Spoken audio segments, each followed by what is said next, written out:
Fältet 800 meter män iväg. Och här har vi löpare med kapacitet på tider neråt 2.03, 2.02, kanske till och med ännu snabbare.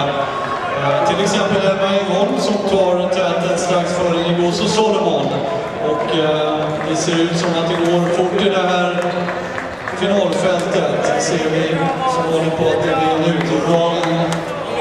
Det är lite fält och passering efter cirka 29,5-30 sekunder för Emma Engholm som följs av Nigoso Solomon.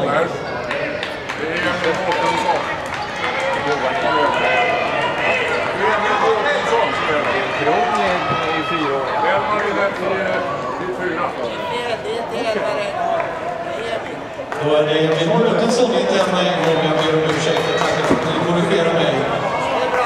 I alla fall Emil som leder för följseln av Will Crowe. Så har vi Måns Aborestan ifrån Hässelby som följs av Johan Engholm. Sen är det en trio löpare med bland annat Rickard Lindhoff och Otto Kingstedt. Då ser vi att Rickard Lindhoff går upp och ökar tempot på varvet upp emot 600 meter där man nu alltså närmar sig klockringen. Då ser vi att Nigoso Solomon går upp efter cirka 1.32. Så har Nigoso Solomon ökat tempo. Mårtensson kämpar för att hålla tempot uppe och passerar sedan Will Crowe som har väldigt starkt på den tillbaka.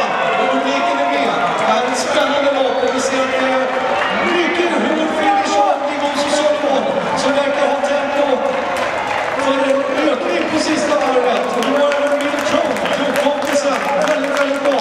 Nigoso Solomon mot 2.02, 2.03, 5.60. Will Crowe alldeles utmärkt. Det är det återska.